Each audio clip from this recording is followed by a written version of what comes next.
Hello દોસ્તો, કેમ છો? સ્વાગત છે તમારું મારા યુટ્યુબ ચેનલ પર.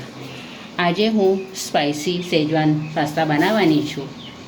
તો ચાલો મારા કિચનમાં આજે આપણે સ્પાઇસી શેઝવાન પાસ્તા બનાવીએ. આ પાસ્તા ટેસ્ટમાં બહુ જ ફાઇન લાગે. તમે બહારના ખાઓ એના કરતાં ઘેરે બનાવીને ખાઓ એ બહુ સરસ લાગે છે. હવે 1 મિનિટ માટે થવા દઈશું એટલે આપણા પાસ્તા તૈયાર.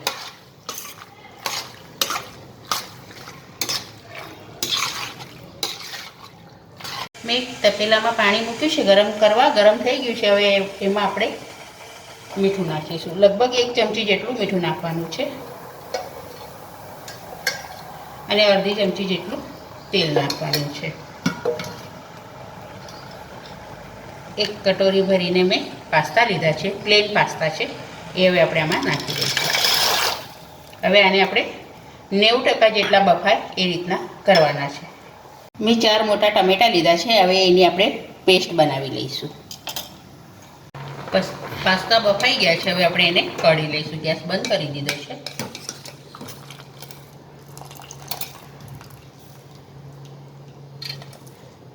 અને આના પર ઠંડુ પાણી રેડીશું એટલે એકબીજાને ચોટશે નહીં.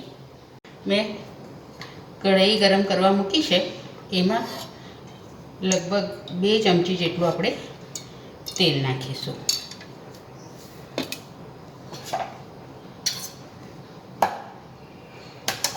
અને 1 ચમચી જેટલું બટર નાખીશું. ઝીણું ક્રશ કરેલું લસણ નાખીશું અને એને 1 સેકન્ડ માટે શેકી લઈશું. આમાં આપણે ડુંગળી નાખીશું. મેં 1 મોટી ડુંગળી લીધી છે. હવે એને પણ આપણે બરાબર ફ્રાય કરી દઈશું. ડુંગળી થઈ ગઈ છે. હવે આપણે એમાં ટોમેટો પ્યુરી નાખીશું.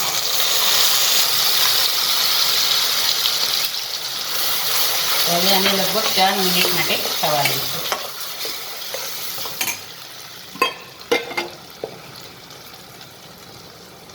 સ્વાદ પ્રમાણે મીઠું નાખીશું. આપણે પાસ્તા બાફવાની ટાઈમે મીઠું નાખ્યું છે એ પ્રમાણે મીઠું નાખવાનું છે. હવે ગ્રેવી ખવાઈ છે. એમાં લગભગ 1.5 ચમચી જેટલો શેઝવાન સોસ નાખીશું. 2 ચમચી જેટલો ટમેટો કેચઅપ નાખીશું.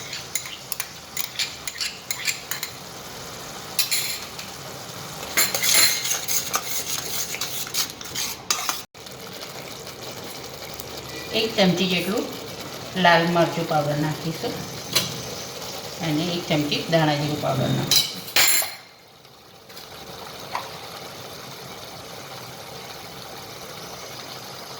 એક ચમચી જેટલો મરી પાવડર નાખીશું.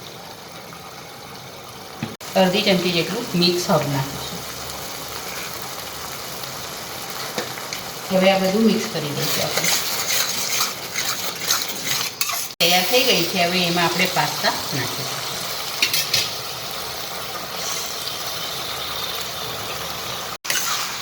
એ બધું મિક્સ કરી દઈશું.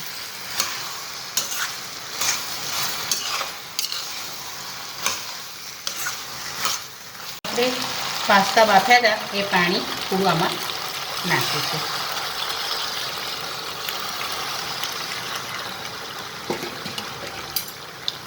અને હલાવી દઈશું.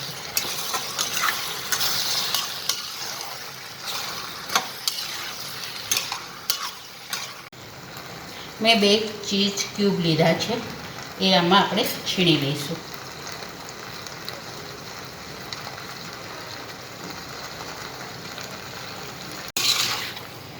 હવે 1 મિનિટ માટે થવા દઈશું એટલે આપણા પાસ્તા તૈયાર.